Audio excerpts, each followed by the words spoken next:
Hey guys, this is Danielle. Welcome to the workout tutorial for Adamantium Lab workout number 4. The first move in the workout will be the rewind lunges.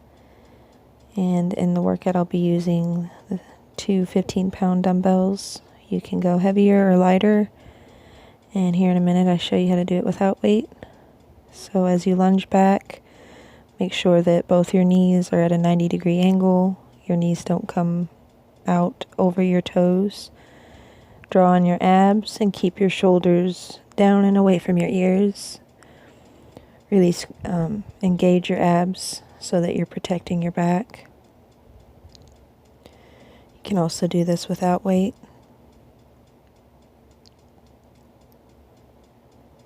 And it's just like a walking lunge, it's just in reverse.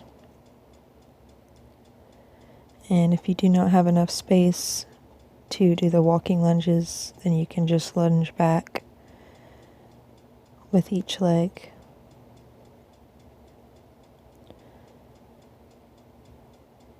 And the further you lunge back, the easier it is going to be on your knee joints. You can also hold on to something or decrease your range of motion. After that will be the switch lunge with a shoulder raise.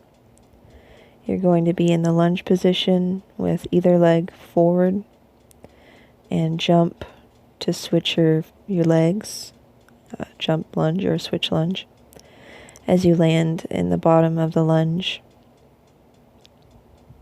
after you jump. Here, you're going to do a shoulder raise.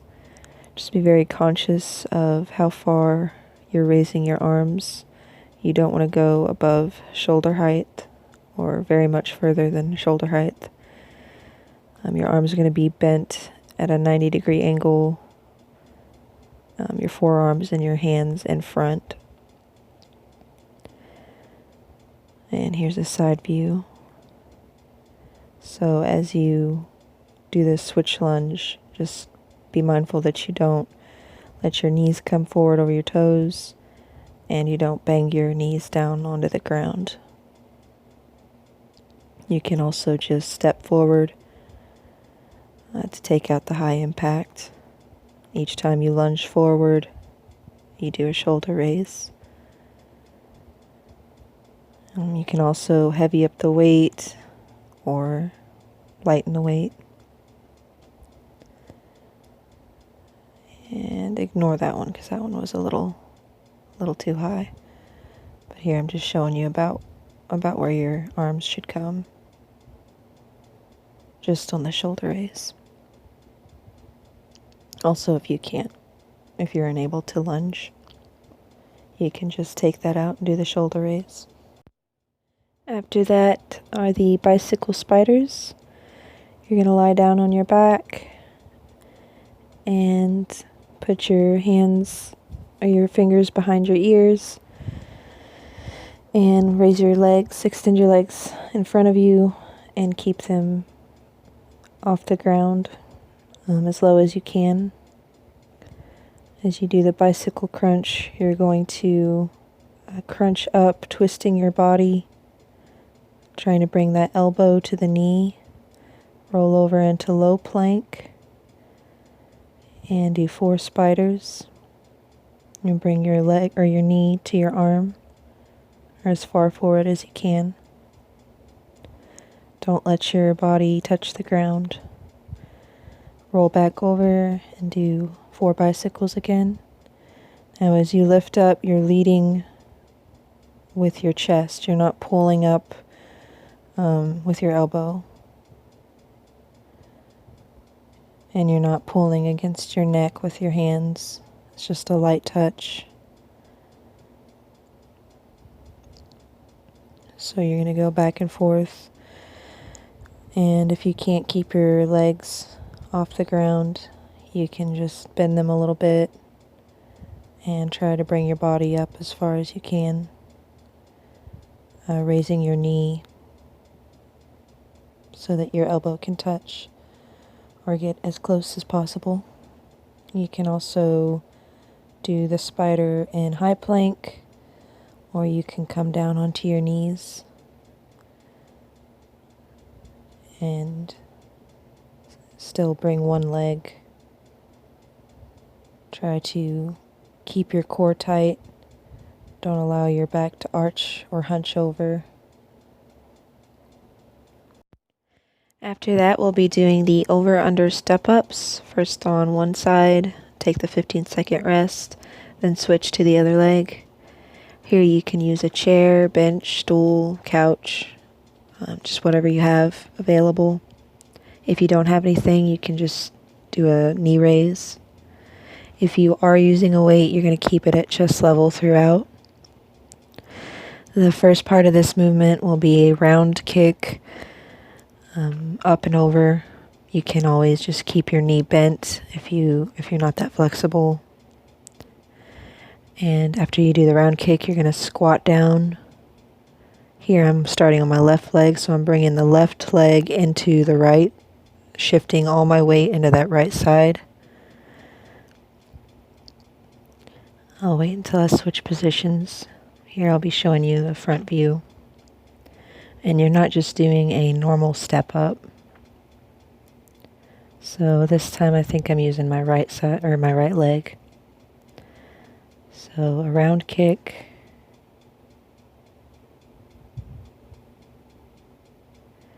Squat down, shift your weight over.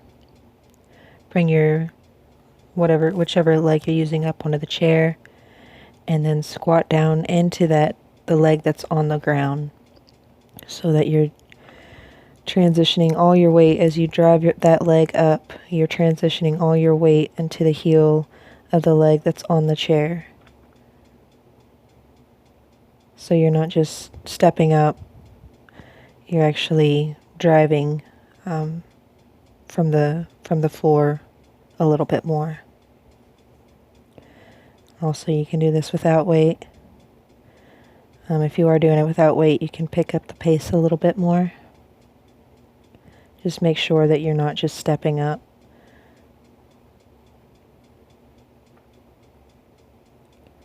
I don't know why I felt compelled to mime that part. You can also use something to hold on to keep your balance. Decrease your range of motion. And if it is uncomfortable for you to squat down on the step up, just do a normal step up.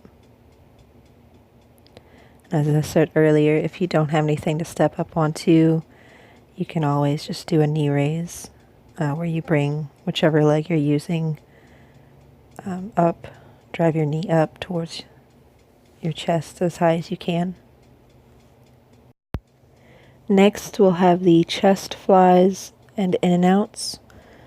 You'll be lying on your back, holding two weights, your arms drawn up above you overhead, and your legs extended out, hovering above the ground a few inches.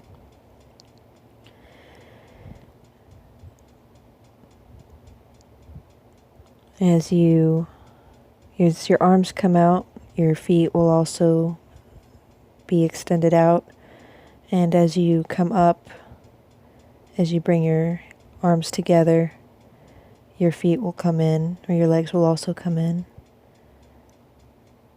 When you're doing the chest fly, make sure you keep a slight bend to your elbow, and as you go out, your arms are not touching the ground. This movement needs to be very slow and controlled to really isolate those muscles. You're going to feel it in your chest, your abs, your quads, and even a little bit in your hip flexors. Just make sure the small of your back is pressed into the mat. And if you can't keep your legs elevated, you can always bring them down to the ground each time, or you can just keep them on the ground as you focus on the chest fly. Just make sure you're not speeding through it.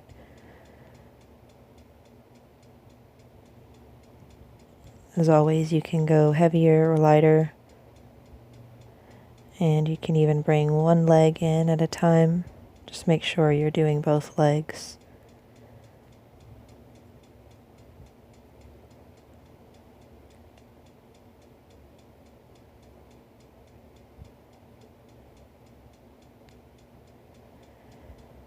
The next move will be the frogs into dynamite push-ups.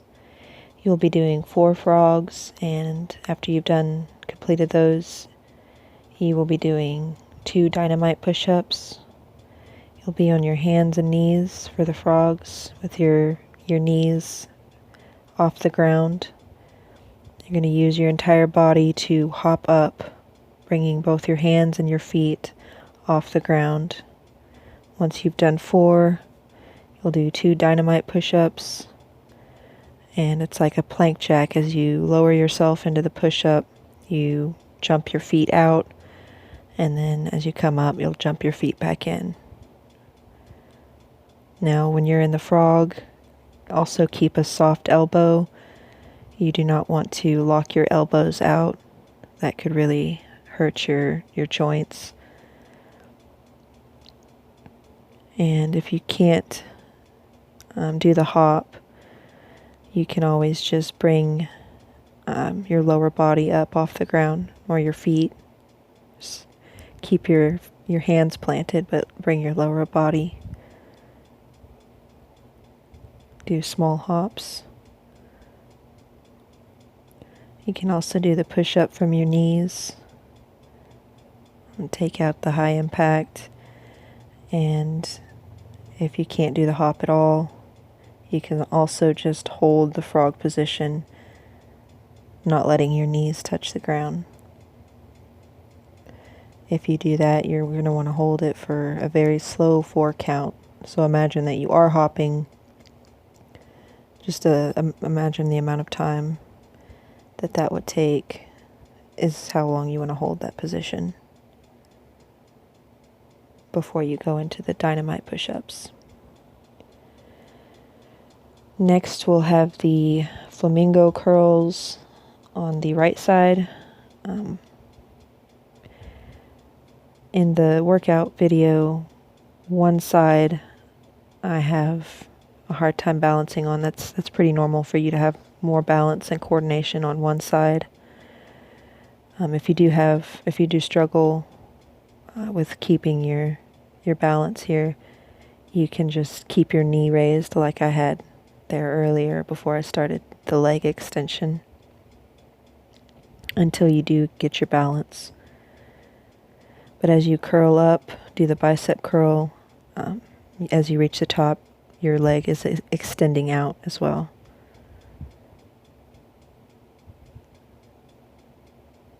This is the side that I'm not very good with my balance. So you can just keep your leg in place until you feel comfortable. You can also just take that out completely and do a normal bicep curl. Before you do the other leg, you will be doing Geronimo Pushups with kickouts. This is like a trust exercise for yourself. You're going to start in the standing position with your feet spread. That first one I messed up on. I actually kind of landed on my chest. But you're going to drop down and do a push-up. When you do the push-up, you come up and do 2 kickouts on each side and walk your hands back up. Just before you do the actual workout, try it a few times. You're obviously going to want to land on a soft surface. You're not going to want to land on concrete or hardwood or anything like that. If you don't have that option, you can just walk out into a push-up. Still doing the kickouts. And then walk back up. You can also do the drop from your knees.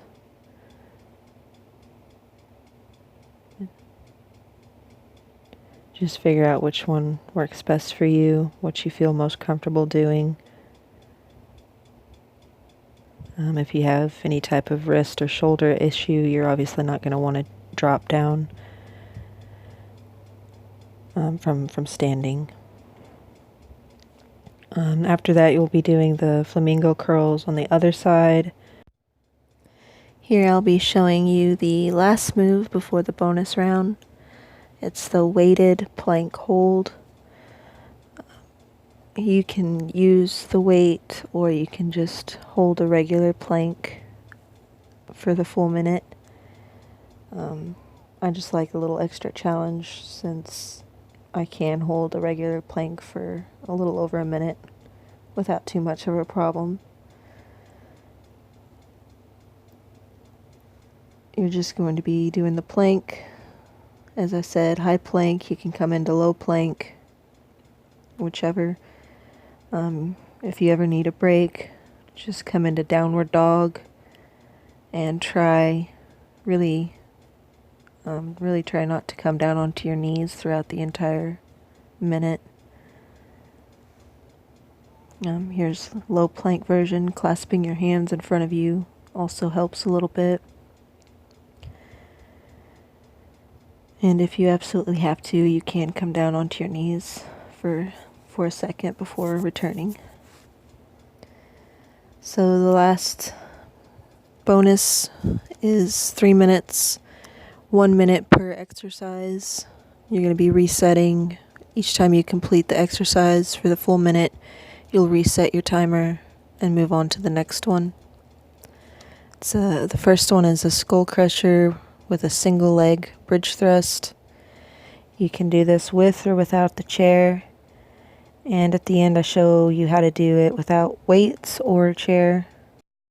So you're going to start out by bringing your arms up overhead, placing one foot onto the chair, and really push through the heel of that elevated foot. Push through the heel to raise your pelvis as far up as you can. Really thrust your hips up. And the skull crusher, the weights that you're holding, you're going to try to keep your elbows tight. You're not going to let them flare out or cave in.